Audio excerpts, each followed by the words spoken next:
माझा राज्यपाल महोदयांना प्रश्न आहे, तुम्ही महाराष्ट्राचे राज्यपाल आहात की कर्नाटकचे राज्यपाल? कारण या मुद्द्यामुळे भाजपची अडचण वाढणार होती. आज अभिभाषणाच्या वेळी गदारोळ घालणाऱ्या भारतीय जनता पार्टींनी एक प्रकारे राष्ट्रगीताचा अपमान केला. काही दिवसापूर्वी स्वतः राज्यपाल भगतसिंग कोश्यारी यांनी छत्रपती शिवाजी महाराजांचा अपमान केला.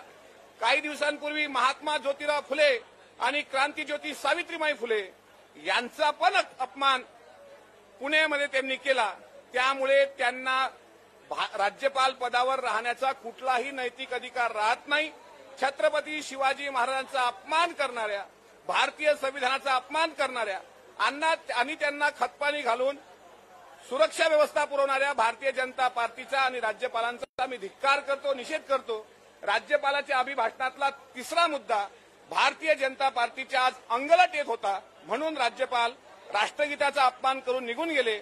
महाविकास आघाडी सरकारमधला घटक या नात्याने राज्यपालांना माझी विनंती आहे, नैतिकता शिल्लक असेल आणि देशाच्या बद्दल जर आस्था असेल तर ताबडतोब राजीनामा द्यावा.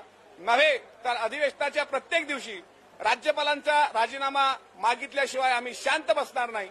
मात्र देवेंद्र फडणवीसांची मखलाशी या बाबतीतून स्पष्ट लक्षात येते आहे. हे सर्व ठरलेलं होतं. कर्नाटकमध्ये छत्रपती शिवाजीराजांच्या अपमानावर आज महाविकास आघाडी त्यांना जाब विचारणार होती आणि ऐनवेळी त्यांनी पळ काढला. ही लाज वाचण्यासारखी गोष्ट आहे. महाराष्ट्राच्या राज्यपालाला लाज वाटायला पाहिजे. हेच सांगण्याकरता मी आपल्या समोर आलोय. काही विचारायचं असेल तर विचारा.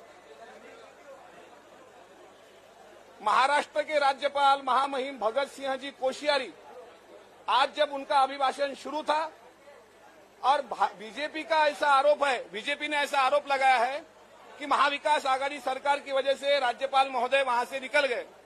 जब पहला पॉइंट पे वो बोल रहे थे, पहला मुद्दा बोल रहे थे, तो हमने छत्रपति शिवाजी महाराज का जय जयकार किया था. जहां पे छत्रपति शिवाजी महाराज का सम्मान रखने के लिए उन्हें खड़ा रहना चाहिए था, लेकिन वो वहां पे शांत नहीं रहे. दूसरे पॉइंट पे उन्होंने बोलना शुरू कर दिया. लेकिन राज्यपाल जी के अभिभाषण का जो तीसरा मुद्दा है वो कर्नाटक गवर्नमेंट से रिलेटेड है. पिछले कुछ महीनों में जो कर्नाटक गवर्नमेंट में भाजपा की जहां सरकार है कर्नाटक में, वहां बेंगलोर में छत्रपति शिवाजी महाराज का जो अपमान हुआ, जहां शाही फेंकी गई, वो जो मसला है और वो जो पॉइंट है, उस पर भारतीय जनता पार्टी को हमने सवाल पूछा था और बीजेपी को ये पता था. महाराष्ट्र के पूर्व मुख्यमंत्री देवेंद्र जी फडणवीस, इनकी ये सोची समझी साजिश है. मैं स्पष्ट रूप से आरोप करता हूं कि भारतीय जनता पार्टी के कहने पे राज्यपाल महोदय इन्होंने आज का अभिभाषण आधे में त्याग दिया. वहां से राष्ट्रगान का अपमान करते हुए वो निकल गए. ये भारत देश का अपमान है, ये भारतीय संविधान का अपमान है, ये भारत के राष्ट्रगीत का अपमान है. कुछ दिनों पहले उन्होंने शिवाजी महाराज का अपमान किया था, तो अब कुछ दिनों पहले राष्ट्रमाता सावित्रीबाई का अपमान किया. नैतिकता अगर उनमें होगी तो वो अपने पद का राजीनामा सौंपेंगे. अगर नैतिकता नहीं होगी, भाजपा से और आरएसएस से हम नैतिकता की गुंजाइश ही नहीं कर सकते. अगर उनमें नैतिकता होगी तो उन्होंने तुरंत राजीनामा देनी चाहिए. अगर नैतिकता नहीं होगी तो भाजपा की कठपुतली बनकर राज्यपाल महोदय ना रहे. हम महाविकास आघाड़ी सरकार उन्हें राजीनामा जरूर मांगेंगे और आने वाले जो दिन है अर्थसंकल्पीय अधिवेशन के, बजट अधिवेशन के, हम हर एक दिन भारतीय जनता पार्टी को मुंहतोड़ जवाब देंगे. आज उन्होंने ये जो बवाल खड़ा किया, इसके पीछे भारतीय जनता पार्टी की सोची समझी साजिश थी. हम आ भी भरते हैं तो बदनाम हो जाते हैं और बीजेपी वाले कत्ल भी करते हैं तो चर्चा नहीं बनती. आज महाविकास आघाड़ी ने चर्चा की, वो भाग गए, ये भगोड़े हैं. इसीलिए मैं राज्यपाल जी की कड़ी निंदा यहाँ पे करता हूँ. उन्हें गवर्नर और राज्यपाल कहने का कोई अधिकार नहीं.